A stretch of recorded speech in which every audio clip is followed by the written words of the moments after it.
आप सभी को प्रणाम। परम पूज्य गुरुदेव वंदनीय माता जी से एक बार प्रार्थना करते हुए कि उनका सूक्ष्म संरक्षण हमें प्राप्त हो, ऐसी भावना के साथ में गायत्री मंत्र। ओम भूर्भुवः स्वः तत्सवितुर्वरेण्यं भर्गो देवस्य धीमहि धियो यो नः प्रचोदयात्।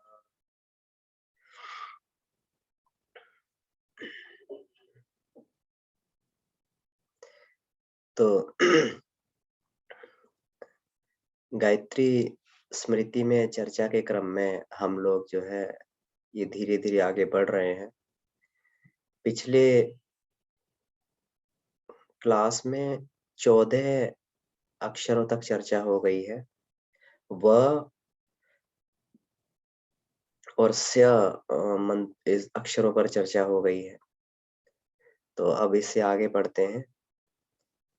धीरे-धीरे, धीरे-धीरे, शनैः-शनैः हम लोग इसमें स्वाध्याय के क्रम में आगे बढ़ते हैं। स्वाध्याय और उपासना को जीवन की 2 एक बहुत ही महत्वपूर्ण आवश्यकताएँ बताया गया है। परम पूज्य गुरुदेव ने इसको इतना आवश्यक बताया है कि इसके बारे में कहा है कि अगर उपासना नहीं है तो भोजन नहीं और स्वाध्याय नहीं तो शयन नहीं। वेद भी हमेशा जो है ये आदेश देता अरहर स्वाध्याय का आदेश देता है कि व्यक्ति को जो है प्रतिदिन स्वाध्याय इसमें करते रहना चाहिए, हर क्षण स्वाध्याय करना चाहिए।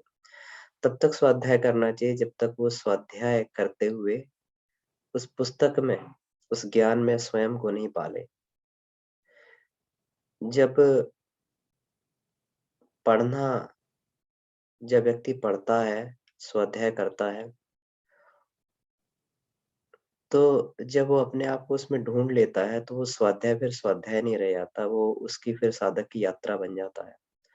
और फिर वो स्वाध्याय के माध्यम से अपने आप को पहचान लेता है कि वो इस आत्मिक प्रगति के पथ पर कितना आगे बढ़ पाया और कितना भी आगे चलना है।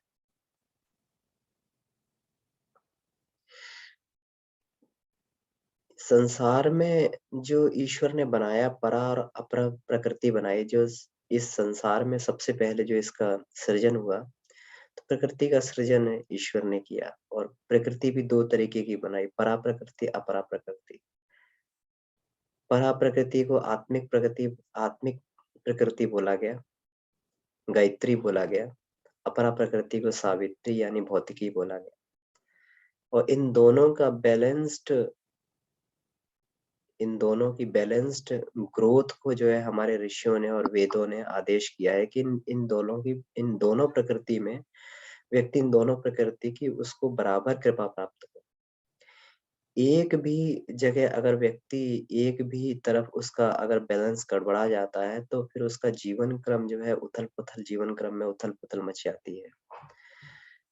पराप्रकृति जो गायत्री प्रकृति पूर्ण चैतन्य प्रकृति है, अपने आंतरिक क्षमताओं को पहचानने की प्रकृति, आंतरिक क्षमताओं को पहचानना, उसको परिष्कार करना और उसको उस मार्ग पर ले जाना, जिसके लिए हमें मनुष्य शरीर मिला है। ये मनुष्य शरीर अगर वास्तव में देखा जाए तो ईश्वर की एक बहुत ही अनुपम कृति है। संसार में किसी भी जीव-जंतु की, किसी भी प्राणी को इतना अनुपम, इतनी कृति नहीं दी गई। जितना ये भौतिक शरीर दिखाई देता है तो वो उसको कह सकते हैं शायद 1 या 2% ही वो मनुष्य उस भौतिक शरीर के माध्यम से उस परमात्मा की कृति को देख सकता है। लेकिन उसकी अनुपम कृति जो है उसके अंदर उसका सूक्ष्म अंतराल, उसका कारण अंतराल है। जब वो जब व्यक्ति अंतर्मुखी होके इनको ढूँढना चालू करता है तो उसे लगता है कि ईश्वर ने कितनी-कितनी विभूतियाँ हमें दे दी हैं और जो अभी तक सुप्त मात्रा में पड़ी हुई थी। व्यक्ति इन जिसको इस संसार को रसमय बनाया गया, हर एक प्राणी संसार में, हर एक जीव-जंतु इस संसार में रस ले रहा है, आनंद ले रहा है। लेकिन फिर मनुष्य के साथ में फिर ऐसा क्या हो जाता है कि उसका आनंद क्षीण हो जाता है, उसका क्षण-क्षण का जो उसको रस मिलना चाहिए था, वो रस नहीं मिल पाता, दुखों में भटकता है, शोक में भटकता है, घृणा, द्वेष, काम, क्रोध में पूरा अपना जीवन व्यतीत कर देता है, रोता-कल्पता उसका जीवन निकल जाता है। तो इसके पीछे एक और केवल एकमात्र ही कारण दिखाई देता है कि उसे जो ईश्वर ने दिया था शायद कहीं उसको पहचानने में भूल रह गई। उस यात्री को जब उसमें कहते हैं कि जब यात्रा के लिए उसमें जब निकलते हैं तब अपना उसको एक धन को संचित करके उसको रखा जाता है ताकि कभी भी आवश्यकता पड़े तो उसका धन का सदुपयोग कर लिया जाए, उस संपत्ति का सदुपयोग कर लिया जाए। जब ईश्वर ने इस यात्रा में संसार की यात्रा में मनुष्य को भेजा था तो उसको एक अनुपम कृति उसको जो है एक आत्मिक संपदाओं के रूप में दी थी।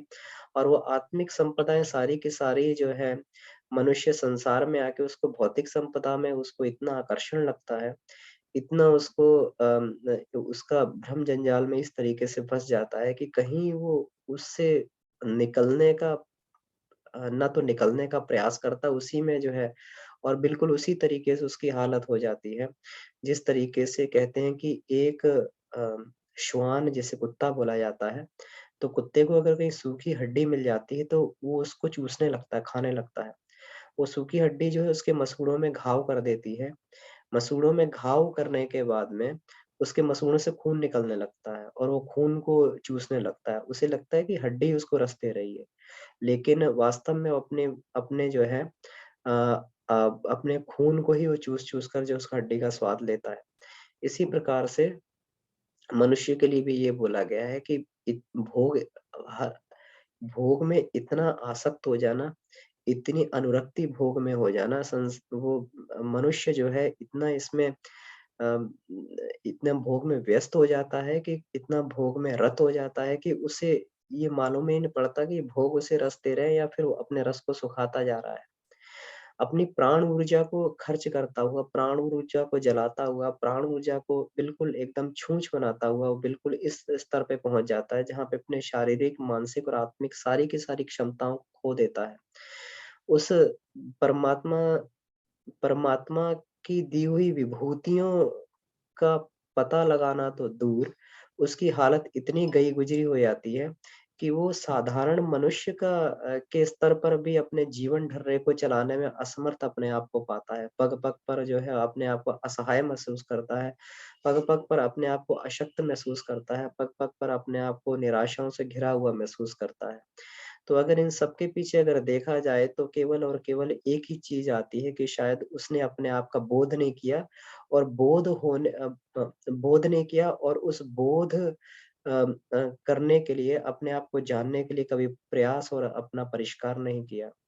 तो ये इसीलिए वेद का आदेश है, इसीलिए हमारे आप्तजन कहते आए हैं, आप्तवचन कहते आए हैं कि मनुष्य को अपनी सांसारिक प्रगति के साथ में अपनी आध्यात्मिक प्रगति पर ध्यान देना चाहिए और अधिक ध्यान देना चाहिए। इसीलिए जो है जो लोग बुद्धिमान जिन्हें कहा गया है, बुद्धिमान उसी को बोला गया है जो विवेक दूरदर्शिता से काम लेता है और जो दोनों को बैलेंस्ड बना के चलता है। दोनों को बैलेंस्ड बना के चलता है। हमारे ऋषि-मुनि लोग जो नंगे कभी-कभी जंगलों में रहा करते थे या फिर अपरिग्रही जीवन जिया करते थे, तो उनका उनका अपरिग्रही जीवन जीने का ये उद्देश्य नहीं था कि उनको किसी चीज़ों का अभाव था, उसका ये अर्थ नहीं था कि उनके पास किसी वस्तुओं का अभाव रहा हो। वो तो इतनी-इतनी संपदाओं के स्वामी थे कि जब चाहते थे किसी भी देवता को, देव शक्ति को अपने सामने उपस्थित कर लेते थे, उससे वैसा काम करवा लेते थे। केवल और केवल उन्होंने सिर्फ़ इसी बुद्धिमत्ता का परिचय दिया कि थोड़े-थोड़े संसाधनों में भौतिक संसाधनों में जिससे अपना काम चल जाए और उसके बाद में जो है सारा का सारी सारे के सारे अपनी क्षमताओं को फिर आत्मिक प्रगति में लगा लिया जाए, तो ऐसा बुद्धिमान वो हमारे ऋषि थे। तो ठीक है, हम भी उन ऋषियों की संतान हैं, अगर इतना अपरिग्रही जीवन नहीं जी सकते हैं, तो अपने संसार में उतना तो किया ही जाए। कम से कम 24 घंटे में से 1 या 2 घंटा तो अपनी आत्मिक प्रगति के लिए लगाया जा सकता है।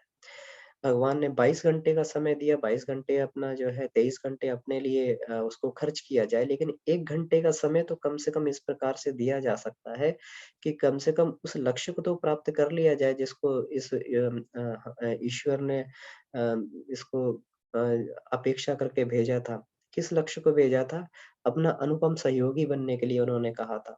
अपना राजकुमार बना के इस मनुष्य को भेजा था कि वो चल के इस सृष्टि को सुंदर बनाने में हमारा सहयोग करेगा और इसलिए जो है सारी की सारी ईश्वरीय क्षमताएँ भी उसको गुप्त रूप में एक डिब्बे में बंद करके दे दी, कि जब भी इसकी आवश्यकता पड़ेगी उनको जागृत करेगा और उस उद्देश्य को पूरा करेगा जिसे सही मानवीय जीवन की गरिमा कहा जाता है। लेकिन कहीं न कहीं हम लोग इस उद्देश्य को भूल जाते हैं क्योंकि संसार ही इतना ये आकर्षक बना दिया है। कोई व्यक्ति बुद्धिमान जो है संसार की वास्तविकता को समझ पाता है, तत्वज्ञान को समझ पाता है और फिर वहाँ से बाहर निकल पाता है। तो गायत्री यही हमारे जीवन में करती है, गायत्री हमारे जीवन में बैलेंस्ड ग्रोथ करती है।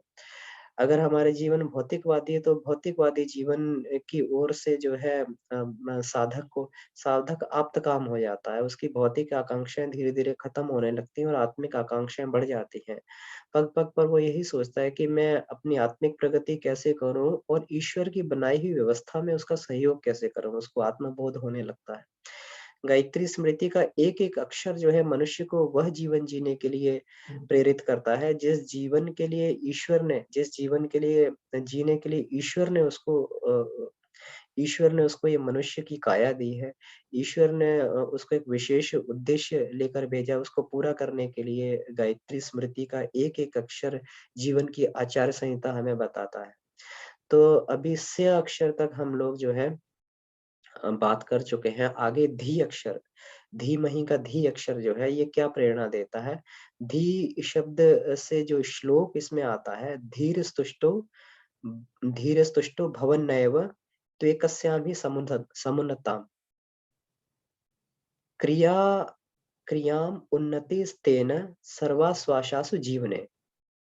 कि ये धी शब्द हमें बताता है कि हमारी प्रगति केवल और केवल एक दिशा में नहीं होनी चाहिए। हमारी प्रगति जो है सारी दिशा में होनी चाहिए।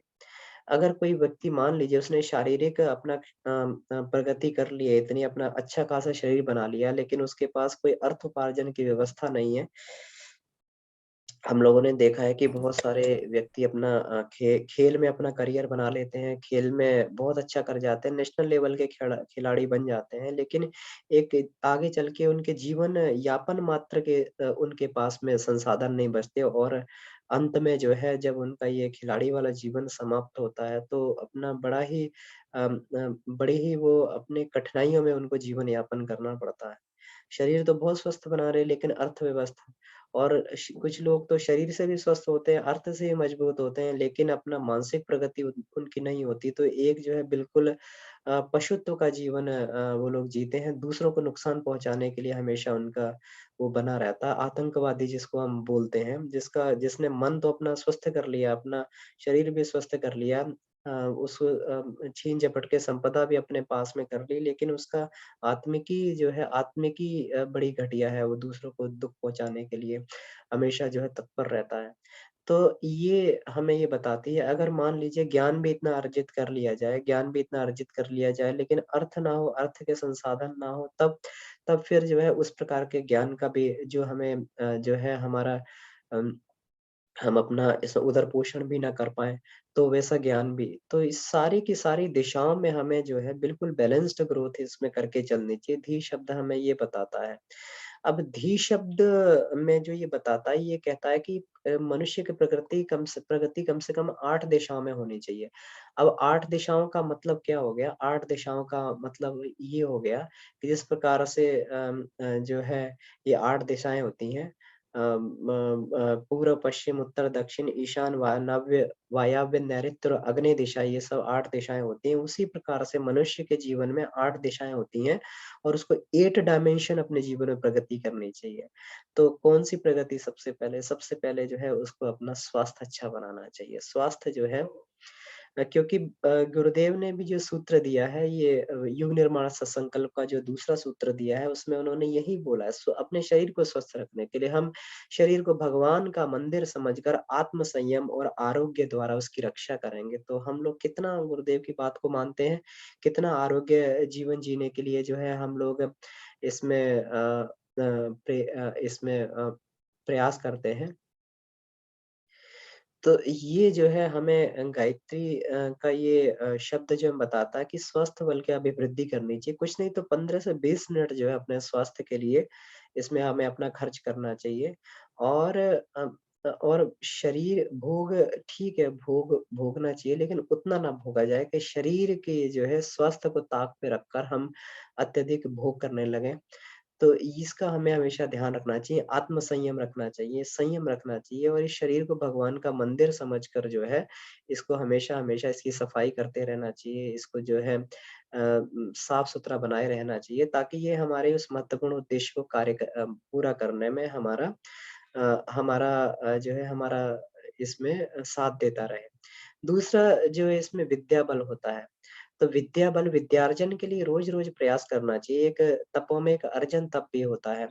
तो कुछ न कुछ विद्या अध्ययन के लिए रोज़ स्वाध्याय करना चाहिए। स्वाध्याय करके मनन चिंतन करना चाहिए। मनन चिंतन करके अभ्यास करना चाहिए और अभ्यास के बाद में जब वो अपने जानकारी अपने जब जीवन का अंग बन जाए, जब वो हमें परिणाम दे दे, जब वो प्रूव्ड हो जाए तब मानना चाहिए कि हमने विद्यार्जन कर लिया है। भगवान कृष्ण जो है अर्जुन को इसी विद्या का आदेश देते हैं कि नहीं ज्ञानेन सदृशं पवित्रम इह विद्यते तत्स्वयं योग संसिद्धि कारणा तत्स्वयं योग संसिद्धि कालेन आत्मनि विद्यते। कि जो ज्ञान जो है हमारा बहुत काल के योग के अभ्यास के बाद में हमें विदित होता है, उसी ज्ञान को जो है पवित्र ज्ञान या फिर उसको विद्या कहा जाता है। तो इसी तरीके के विद्यार्जन के लिए हमें स्वाध्याय, सत्संग, मनन, चिंतन, अभ्यास इत्यादि करते रहना चाहिए। धन बल हमारे पास में होना चाहिए, उतना धन बल तो कम से कम हमारे पास हो जिससे हम औसत स्तर के व्यक्ति के ऊपर औसत स्तर के व्यक्ति के स्तर पर हम लोग अपना जीवन निर्वाह कर सकें, एक सामान्य नागरिक की तरह हम लोग अपना जीवन निर्वाह कर सकें, तो उतना धन बल हमें अर्जित करना चाहिए। मित्र बल होना चाहिए, मैत्री हमारा जो है क्योंकि जिसे कहते हैं कि बहुत सारे कभी मनुष्य पे संकट की परिस्थितियाँ आती हैं, तो उसे जो है मित्रों का साथ मिलता है, तो मित्रों का साथ मिलने से संकट की परिस्थितियों से पार हो जाता है। कोई न कोई हमें ऐसा मित्र चाहिए होता है, जिससे हम अपनी व्यथा कह सकें, जिससे हम अपनी पीड़ा को बोल सकें। कोई न कोई मित्र हमें ऐसा चाहिए होता है, जिससे अपने उत्साह, उमंग, खुशियों को बाँट सके। तो मित्र बल जो है अवश्य होना चाहिए, कम से कम 1 और 2 ऐसे मित्र अपने जीवन में होने चाहिए कि जिसके साथ में सारी की सारी हम अपनी अपने भावों को उससे साझा कर सकें और ऐसा मित्र हो जो कभी भी हमारे साथ इस तरीके से भी ना करे जिससे कभी खटपट भी हो जाए, तो कभी हमारे जो है गुप्त बातों को कभी संसार के सामने उजागर ना करे। तो ऐसे मित्र को हमें ढूँढना चाहिए और मित्र बनाने का प्रयास करना चाहिए।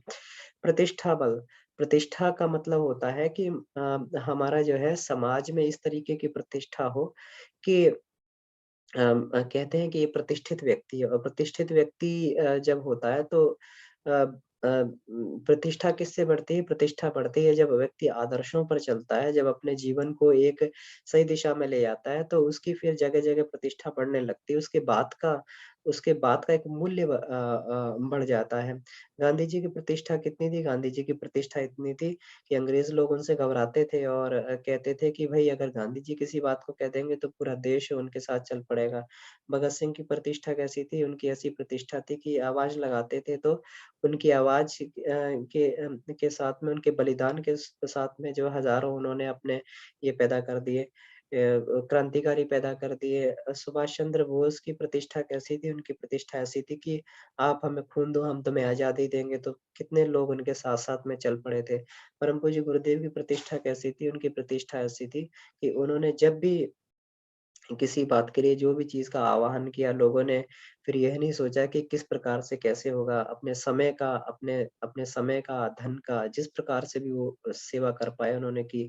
तो प्रतिष्ठा हमेशा प्रामाणिकता से बनती है, तो हमें हमेशा अपनी प्रामाणिकता ऐसी बनाएँ कि हमारी प्रतिष्ठा जो है समाज में बढ़ती हुई चली जाए। छठवां बल होता है चातुर्य बल। चतुरता कहते हैं कि जिसे सही सिचुएशन में सही डिसीज़न को ले लेना चतुरता, किसी को मूर्ख बनाने को चतुरता नहीं कहा जाता है। आजकल चतुर व्यक्ति उसे को कहा जाता है जो दूसरे व्यक्ति को मूर्ख बना दे, दूसरे व्यक्ति को बेवकूफ़ बना दे। लेकिन चतुराई ये होती है कि सही समय पर सही निर्णय को ले लेना ही चतुराई है और उस परिस्थिति में हम जो है कठिन परिस्थिति में हम लोग जो है या फिर आपत्ति काल में हम लोग से डिसीज़न लेके और फिर वहाँ से हम लोग बच बच जाएँ। तो भगवान कृष्ण जो है कहते हैं कि भगवान कृष्ण चतुर थे, वो चतुरता से हमेशा जो है वो कोई भी निर्णय लेना होता था चतुरता से, चतुराई से ले लेते थे और उस समय की परिस्थितियों को, जो है समय को वो जो है उसके हिसाब से जो है वो निर्णय लेके और उस कार्य को सही बना देते थे। तो चतुरता होनी चाहिए। साहस होना चाहिए व्यक्ति के अंदर, जो 7वाँ बल होता है वो साहस बल होता है। अब साहस का मतलब क्या हुआ? साहस का मतलब हुआ कि अनीतियों से लड़ने के लिए, दुर्बलताओं से लड़ने के लिए हमारे अंदर साहस है कि नहीं है? कुरीतियों को देख के हम कहीं ये तो नहीं कहते कि ऐसा तो समाज में ही होता है, क्या किया जाए? ऐसा समाज में ढर्रा चल रहा है। तो ये ढर्रे के विरुद्ध जो व्यक्ति चलता है, वो अनीतियों के विरुद्ध लड़ता है, बुराइयों के विरुद्ध लड़ता है, वो वही व्यक्ति साहसी व्यक्ति होता है। साहसी व्यक्ति ऐसा नहीं रोड पे चलते हुए किसी को थप्पड़ मार दिया और जो है अपनी उद्दंडता का प्रदर्शन करने वाला साहसी नहीं होता है। साहसी वह होता है जो अपनी दुर्बलताओं से लड़ता है, सामाजिक दुर्बलताओं से लड़ता है और धारा के विरुद्ध जो है धारा को काट कर जो आगे बढ़ता है। गुरुदेव जो है हमेशा अपने जीवन में कुरीतियों से लड़ते रहे और कभी भी उन्होंने कुरीतियों को कभी स्वीकार नहीं किया। 8वाँ बल होता है आत्मबल। आत्मबल को ही ब्रह्म बल कहा जाता है। आत्मबल संचित व्यक्ति जो है जीवन में जो भी कार्य करना चाहता है, वो कार्य उसको करता हुआ चला जाता है। आत्मबल के कारण ही वो जो है अपने आप को कहते हैं ना कि विल पावर जो होती है, जो जिसके व्यक्ति के अंदर विल पावर होती है, आत्मबल होता है, वो संसार के किसी भी कार्य में हाथ डालता है तो उसे कर लेता है, उसमें सफलता उसको मिल जाती है। चाहे वो सांसारिक कार्य हो, आध्यात्मिक कार्य हो, किसी भी तरीके का कार्य हो, तो धी शब्द हमें ये प्रेरणा देता है कि ये 8 प्रकार के बलों को अपने जीवन में हम लोग जो है अर्चित करते रहें। इसके बाद में म शब्द का आदेश क्या है? महेश्वरस्य विज्ञाय नियम न्यायान् सन्नुतान् तस्य सत्ता च कुर्वन् कर्मणा तमुपासते। इसका मतलब क्या हुआ कि महेश्वरस्य विज्ञाय नियम न्यायान् संयुतान्, उस महेश्वर को, परमात्मा को के न्यायपूर्ण नियमों को समझकर, उसकी सत्ता को स्वीकार करते हुए कर्म से उस परमात्मा की उपासना करें। देखिए कितना बढ़िया इसमें कहा गया है। इसमें ये बताया गया परमात्मा के नियम जो है न्यायपूर्ण होते हैं। सृष्टि में उसके 2 प्रधान कार्य होते हैं। एक तो संसार को नियमबद्ध रखना और दूसरा कर्मों का न्यायपूर्ण फल देना।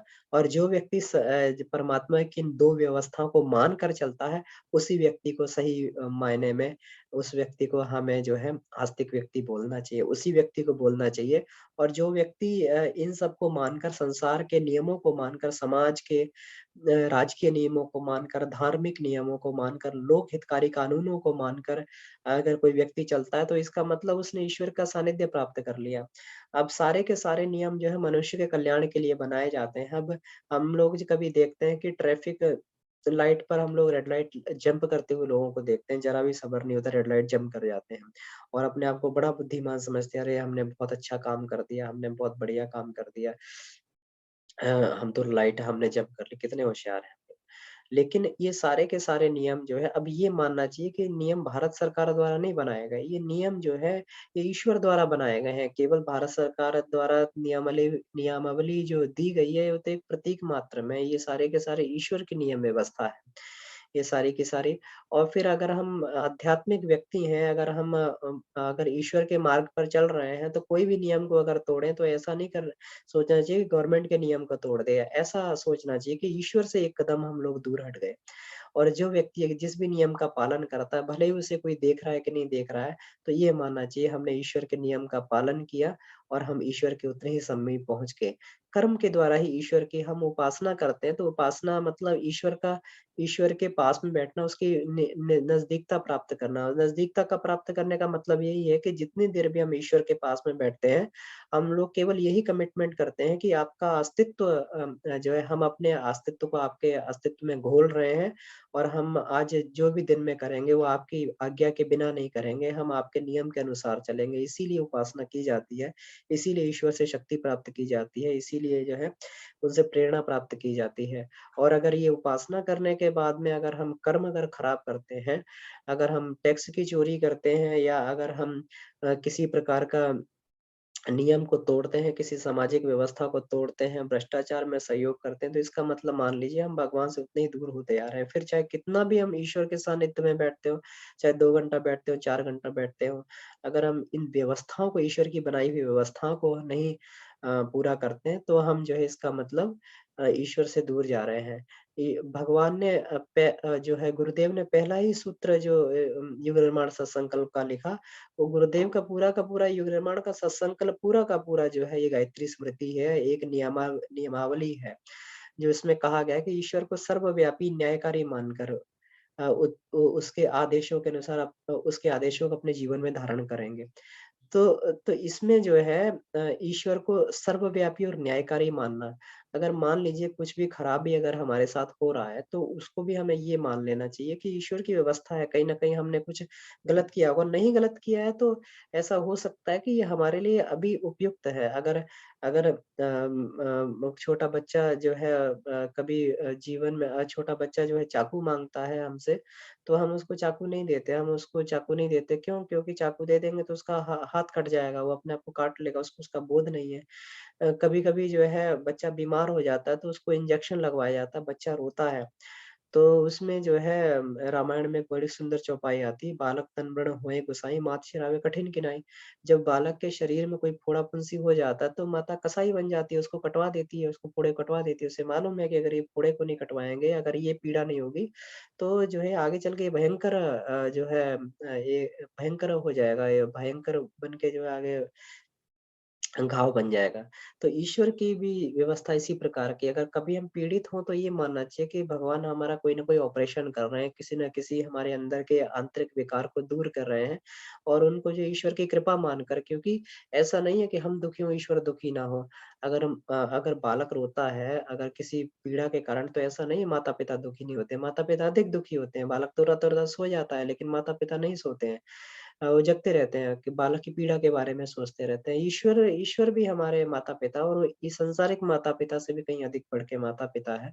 तो अगर कहीं कोई व्यवस्था अगर हमें लग भी रहा है कि हमारे हित में नहीं है, तो हमें यही सोचना चाहिए या तो हमारा प्रारब्ध खत्म हो रहा है या फिर जो है ईश्वर हमारा ऑपरेशन कर रहा है और हमें और मजबूत बनाया जा रहा है और आगे के लिए बढ़िया बनाया जा रहा है। हमारी परीक्षा चल रही है, हमें सर्टिफ़िकेट मिलने वाला है। तो इसका जो है गायत्री मंत्र का माँ अक्षर हमें इसी बात का आदेश देता है कि संसार को जो है ईश्वर की न्याय व्यवस्था को समझकर उसी के अनुरूप हमें उसी के उसमें हमें व्यवस्था में चल के अपने आप को आगे बढ़ाते रहना चाहिए। उसकी व्यवस्था में ही हमें जो है प्रसन्न रहना चाहिए। इसके आगे जो है ही शब्द जो है ये कहता है हितं मत्वा ज्ञान केंद्रम स्वतंत्रेण विचारयेत ना नान्धानुसरणं कुर्यात् कदाचित् क्वपि कस्यचित्। इसमें श्लोक में यह कहा गया है कि हितकारी ज्ञान केंद्र को समझकर स्वतंत्रता पूर्वक विचार करें, कभी भी किसी का अंधा अनुसरण ना करें। अंधा अनुसरण करने के कारण ही व्यक्ति जो है व्यसनों में फँस जाता है, व्यक्ति जो है कुरीतियों में फँस जाता है, केवल अंधा अनुसरण करने के कारण ही। अंधा अनुसरण करने के कारण ही कुरीतियाँ समाज में पनपती हैं। अगर कोई दहेज प्रथा है, अगर कोई जो है सती प्रथा थी, अगर कोई कई प्रथाएँ थी, तो ये सारी की सारी कुरीतियाँ जो है अंधा अनुसरण करने से थी कि ये हो सकता है किसी समय और देश काल पात्र के अनुसार जो है ये प्रथाएँ सही रही हों, सती प्रथा चलती थी उस समय राजपूतों के समय में चला करती थी, कि जब अपने सतीत्व की रक्षा के लिए जो है उसमें राजपूतानी जो होती थी वो आग में कूदकर अपने सतीत्व की रक्षा के लिए क्योंकि मुगल लोग जो है जब उन पर आधिपत्य आक्रमण करते थे और राजपूत रानियों को बंदी बनाकर फिर उनके साथ दुराचार का आचरण करते थे, तो हो सकता है उस समय सती प्रथा इम्पोर्टेंट रही हो। लेकिन जब ये इस प्रथा ने तब जो है भयंकर रूप ले लिया जब जलती चिता में जो ज़बरदस्ती माताओं-बहनों को जलाया जाने लगा तो किसी समय में कोई रही होगी, कोई प्रथा रही होगी लेकिन उसका जो है उस समय के हिसाब से उसका क्या वो है, तो उसको देखकर जो है उसी काल परिस्थिति के अनुसार ही उसका अनुसरण करना चाहिए।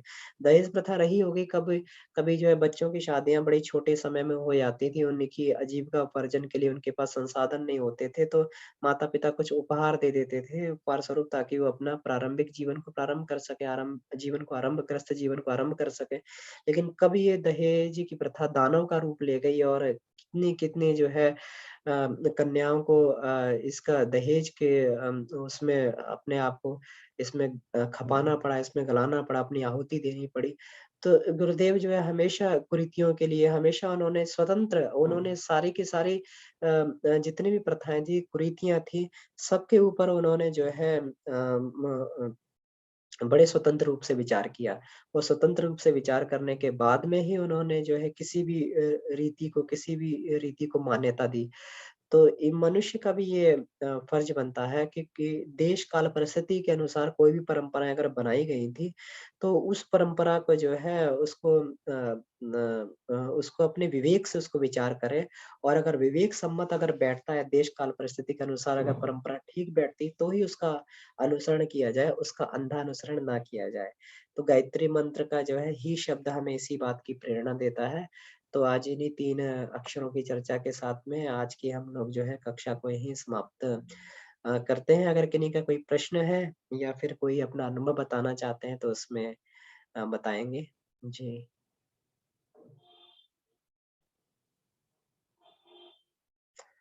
डॉक्टर साहब भी जुड़े हुए हैं, तो डॉक्टर साहब को बहुत-बहुत प्रणाम।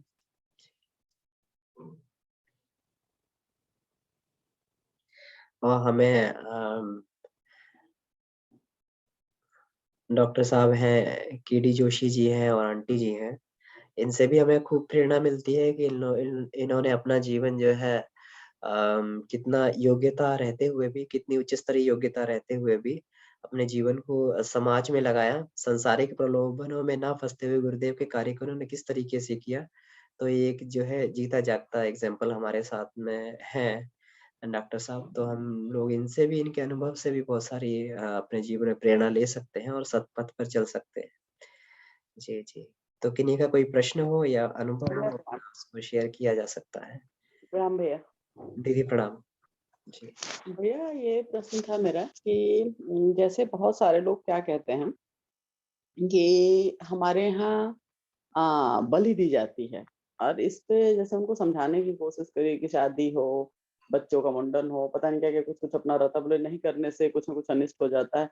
इसमें उन्हें किस तरीके से समझाना चाहिए कि वो फुल्ली कन्विंस हो जाएँ और इस प्रथा का अंत हो? बलि बहुत प्रथा सारे का। हाँ, मतलब अपने हिंदू मेजॉरिटी में भी ये चीज़ बहुत उससे की जाती है, तो बड़ा दुखद लगता है सुन कर के। इसको किस तरीके से उनको क्या तर्कपूर्ण ये दिया जाए कि जिससे बात एक बार में दिमाग में समझ में आ जाए, घुस जाए जो है? जी। तो बलि प्रथा के ऊपर गुरुदेव ने भी जो है उसका खूब-खूब विरोध किया है। गुरुदेव ने तो इसमें कहा है कि बलि प्रथा हिंदू समाज के ऊपर, हिंदू धर्म के ऊपर कलंक है। उन्होंने यहाँ तक गुरुदेव ने इसमें कहा और पुस्तक भी लिखी है उन्होंने। तो इसमें जो है इसी तरीके से समझा सकते हैं। गुरुदेव ने इसमें ये उदाहरण देते हैं कि अगर कोई माँ होती है, तो माँ बच्चे को थोड़ी भी तकलीफ होती है, तो उसको माँ को बहुत तकलीफ होती है। तो ऐसी कौन-सी माँ हो गई जो अपने बच्चे का रक्त पीकर प्रसन्न होती है? तो ऐसा कुछ नहीं है। ये केवल और केवल जो है कभी तंत्र प्रथाएँ थीं जिसमें तांत्रिक प्रयोगों में बलि प्रथा का प्रचलन था। उसमें क्योंकि ये एक निकृष्ट जब तंत्र की धारा निकृष्ट बन गई, तो उसमें जो है क्योंकि तंत्र में प्राण शक्ति का ये किया जाता है, प्राण शक्ति को अवगाहन किया जाता है तंत्र प्रयोगों के लिए, जैसे मारण, मोहन, उच्चाटन, सम्मोहन के प्रयोग होते हैं। तो उसमें प्राण शक्ति का अवगाहन करने के लिए जो है जब बलि किसी जीव की दी जाती है, तो उसका प्राण उत्तेजित अवस्था में आ जाता है और उत्तेजित अवस्था में लाकर उसको फिर प्राण को तांत्रिक चूस लेता है।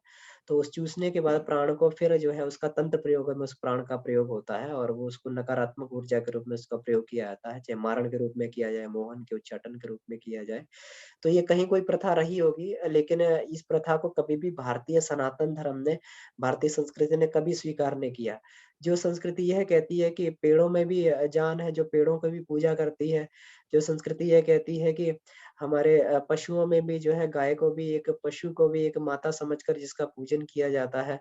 जहाँ धरती का भी पूजन किया जाता है, जहाँ जड़ से जड़ वस्तु का पूजन किया जाता है, उसके अंदर की भी संवेदना को नमन किया जाता है, जहाँ नदियों का पूजन किया जाता है।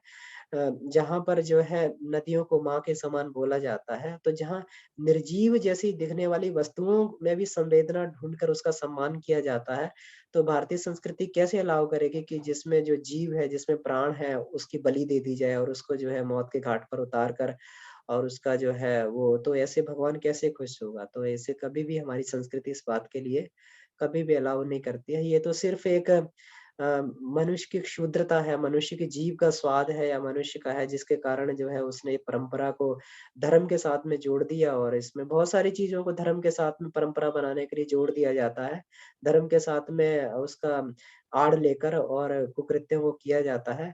लेकिन कभी भी जो है हमारा भारतीय संस्कृति इसका जो है समर्थन नहीं करती। ये संस्कृति जिसको बोलती है उदार चरिता नाम तो वसुदैव कुटुम्बकम, कि तुम इतने उदार बन जाओ, इतने उदार बन जाओ कि इस हर एक संसार जो है पूरा का पूरा संसार, चाहे वो जीव चराचर हो, चाहे वनस्पति हो, सब का सब हमारा परिवार ही हमें नज़र आए। तो फिर वहाँ संस्कृति में बलि प्रथा जैसी और ये परम वहाँ का कोई भी इसमें स्थान नहीं है। जी दीदी। तो अ, ये भैया जो बुक गुरुदेव ने लिखी है इस पे, वो एक बार आप उसका पीडीएफ फॉर्म शेयर कर देंगे क्या मेरे साथ?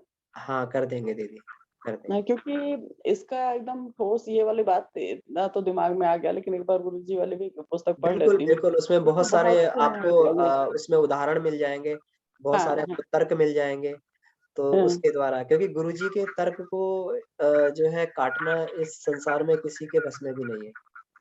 हाँ, नहीं वो चीज़ भी एक्चुअली कई बार अभी जैसे आप कुरीतियों पे बोल रहे थे, तो वो एकदम से क्लिक कर गया कि यार ये बड़ी मतलब लोगों को कहीं न कहीं अंदर डर है एक्चुअली। जो लोग बहुत वैसे हैं, वो डर के मारे करते हैं कि हम नहीं करेंगे तो हमारा कुछ अनिष्ट हो जाएगा। उनके मन में इस तरीके से धारणा बैठा दी गई है। हुँ, क्योंकि जैसे अपना ये सती प्रथा है जिनकी भी बात कर रहे हैं, ये एक्चुअली हमारे भारतीय संस्कृति में तो इनका कहीं नाम ही नहीं है।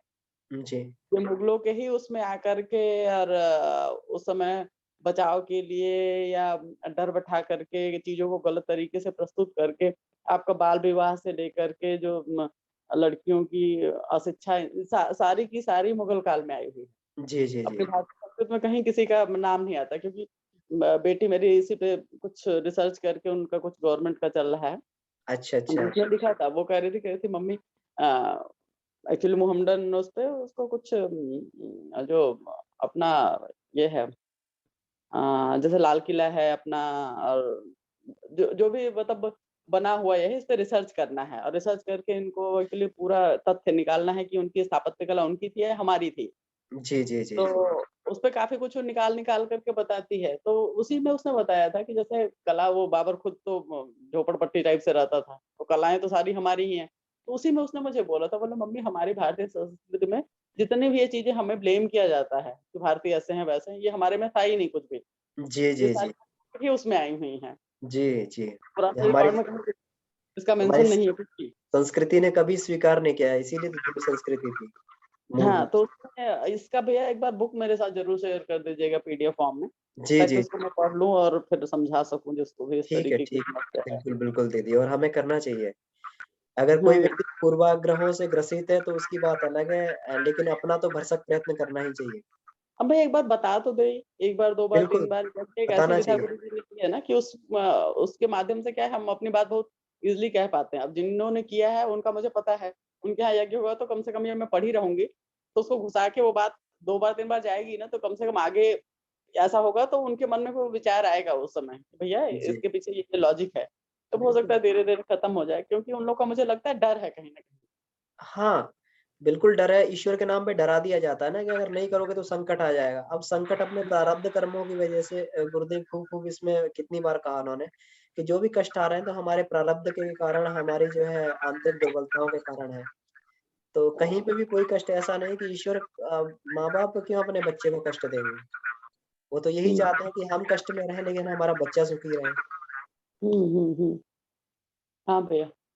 नहीं जी। एक बार शेयर कर दीजिएगा उसको ताकि जी, ये जी। वाली कुरीति बड़े बिल्कुल, उसमें है, तो इसमें ठीक, बात करने के लिए मिल जाएगा। ठीक। ठीक है भैया। प्रणाम भाई साहब, प्रणाम। श्रुति जी बिल्कुल सही कह रही हैं। ये जो समस्या है, एक कलंक तो है हमारे समाज के लिए। ये समझता मुझे लगता ये है कि कुछ लोगों का ये षड्यंत्र रहा है। हमारे उत्तराखंड में मैंने देखा है कि क्या होता है वहाँ, जैसे कोई मानव बीमार है, किसी का बच्चा बीमार है, कोई वृद्ध बीमार है, या किसी को कोई सडनली कोई प्रॉब्लम हो रही है, तो वो क्या, भले ही वो कलकत्ता में हो, बॉम्बे में हो या यहाँ हो, उसको तकलीफ यहाँ हो रही है, वो जाके वहाँ लोकल जो वो होते हैं छोटे-छोटे, वो लोग कुछ क्या करते हैं, मंत्र वगैरह जो फूँकते हैं, वो करते हैं, वो वहाँ करके उनको जागरण टाइप का इवनिंग में कराते हैं, और कुछ थाली-वाली बजा-बुजू करके वो नाचने लगता है। उसके बाद उसे कहा जाता है कि तूने ये करना है। फिर वो मजबूर हो जाता है, बलि एक बकरे को ला करके वो देवस्थान में ले जा करके वहां पर उसको बलि दी जाती है, जानवर की, जो भी खास तौर पर बकरों की। तो हमने गुरुदेव ने ही, हमारे भतीजा, हमारा सगा, मेरा भाई साहब का बेटा अल्मोड़े में रहता है, वहाँ एक चितई करके एक जगह है, अल्मोड़ा से 4-5 किलोमीटर दूर।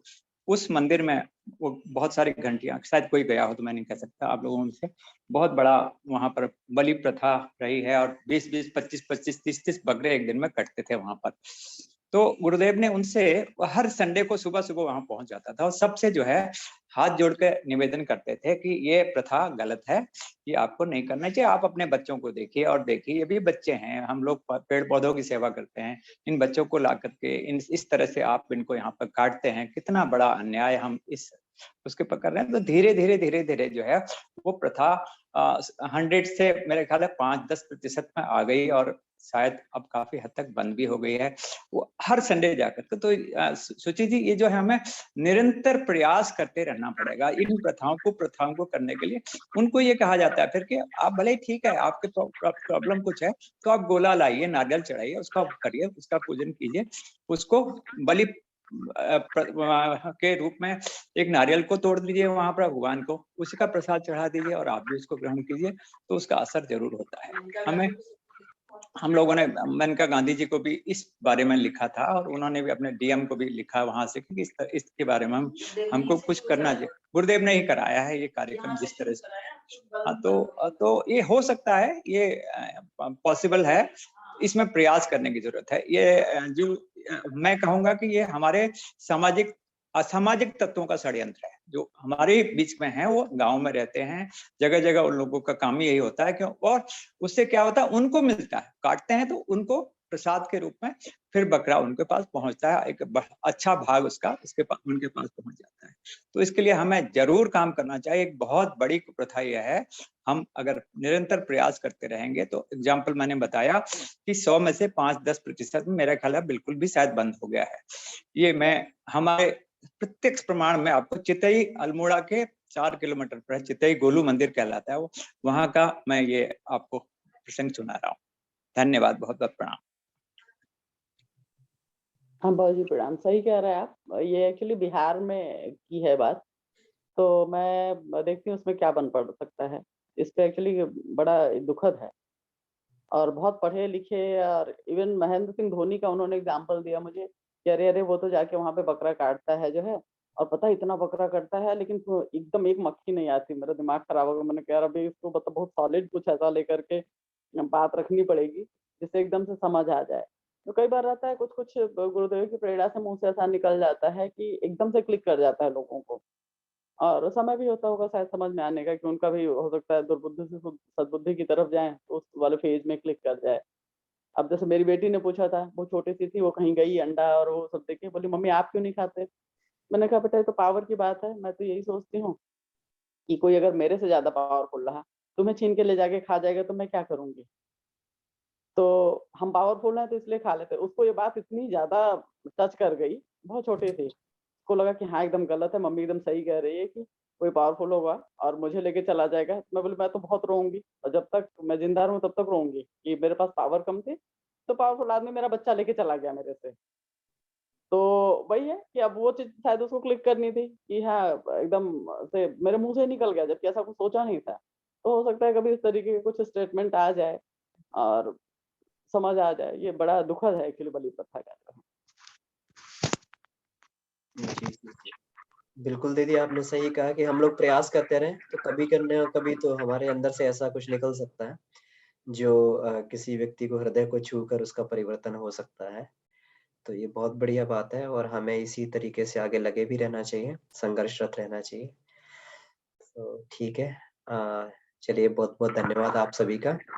भैया एक बार रिकॉर्डिंग बंद करिएगा, वंदना भी है क्या मीटिंग में? कुछ बात करनी थी, एक बार हाँ, इसको 1 मिनट इसको जो है अभी इसको ऑफ़िशियली हम हाँ, लोग हाँ, हाँ। शांति पाठ करते हैं। ओम शांतिः, शांतिः, शांतिः समाप्त।